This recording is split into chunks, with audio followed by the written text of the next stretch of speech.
నుండి ఫోన్ చేస్తున్నామని చెప్పి ఒక పెయింట్ వ్యాపారిని బురిడీ కొట్టించారు ఆన్లైన్ కేటుగాళ్లు. పిన్ నెంబర్, సివివి నెంబర్ తెలుసుకొని క్రెడిట్ కార్డు నుంచి డబ్బులు కొట్టేశారు. దీంతో ఇప్పుడు ఆ పెయింటర్ లబోదిబోమంటున్నాడు. మరి క్రెడిట్ కార్డ్ ఫ్రాడ్ గురించి తెలుసుకోవాలనుందా? ఈ స్టోరీ చూద్దాం.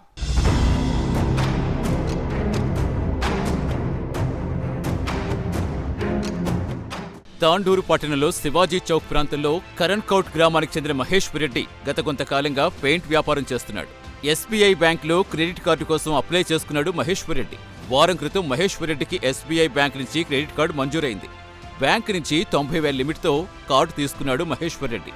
అయితే మహేశ్వర్ రెడ్డికి ఒక ఆన్లైన్ కేటుగాడు ఫోన్ చేసి ట్రాప్ చేశాడు. తాను ఎస్బీఐ బ్యాంక్ నుంచి మాట్లాడుతున్నానని అర్జెంటుగా పిన్ నెంబర్తో పాటు సివివి చెప్పాలని ఒత్తిడి చేశాడు. బ్యాంక్ నుంచి ఫోన్ చేస్తున్నామని చెప్పడంతో మహేశ్వర్ రెడ్డి వెనక ముందు ఆలోచించకుండా ఫోన్ చేసిన వ్యక్తికి పిన్ నెంబర్, సివివి నెంబర్ చెప్పేశాడు.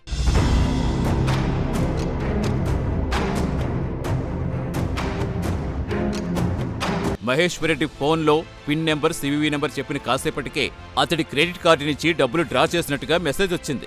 మెసేజ్ చూసిన మహేశ్వర్ రెడ్డి ఒక్కసారిగా షాక్ అయ్యాడు. హుటాహుటిన పోలీస్ స్టేషన్ పరిగెత్తాడు. మహేశ్వర్ రెడ్డి పోలీస్ స్టేషన్కి వెళ్లి ఫిర్యాదు చేసేలోగానే సైబర్ నేరగాళ్లు కార్డు నుంచి 90,000 రూపాయలు దోచేశారు. మహేశ్వర్ రెడ్డి ఫిర్యాదుతో తాండూరు పోలీసులు కేసు నమోదు చేసి దర్యాప్తు చేస్తున్నారు. సైబర్ నేరస్తులు కొన్ని లింక్స్ పంపిస్తూ ఉంటారు. కేవైసీ అప్డేట్ అని, లేదంటే బిజినెస్ ఫ్రాడ్ అని, లేదా ఫ్రాంచైజీ ఫ్రాడ్ అని, షేర్ మార్కెట్లో మీకు లాభాలు తెస్తామని, ఇన్వెస్ట్మెంట్ ఫ్రాడ్, ఎన్నో రకాల కొత్త పద్ధతుల ద్వారా మనుషుల్ని మోసం చేస్తూ ఉన్నారు. ఏదైనా సరే మనిషి సైబర్ క్రైమ్ నేరానికి గురి కాకుండా ఉండాలంటే మొదట అవేర్నెస్ కలిగి ఉండాలి. అంటే తను చేసేది ఏదైనా కొత్త లింక్ ఓపెన్ చేసినప్పుడు లింక్ దాని గురించి తెలుసా లేదా అని వెరిఫై చేయాలి. రెండోది ఏంటంటే గ్రీడీనెస్ ఉండకూడదు.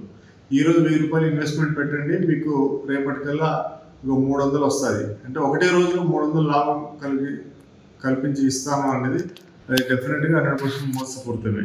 ఇలాంటి త్వరితగతిన అత్యధిక లాభాలు కలుగుతున్నాయని చెప్పి ఎవరు చెప్పినా కానీ, అంటే ఫ్రాంచైజీ ఫ్రాడ్ ద్వారా, లేదంటే బిజినెస్ రూపంలో, షేర్ మార్కెట్ ద్వారా ఎలా కానీ మీకు చాలా ఎక్కువ లాభాలు కలిగిస్తున్నాము, లేదంటే ఎక్కువ డిస్కౌంట్స్ ఇస్తున్నాము ప్రోడక్ట్ మీద అని ఎవరు చెప్పినా కానీ అది మోసపూరితమని గ్రహించండి.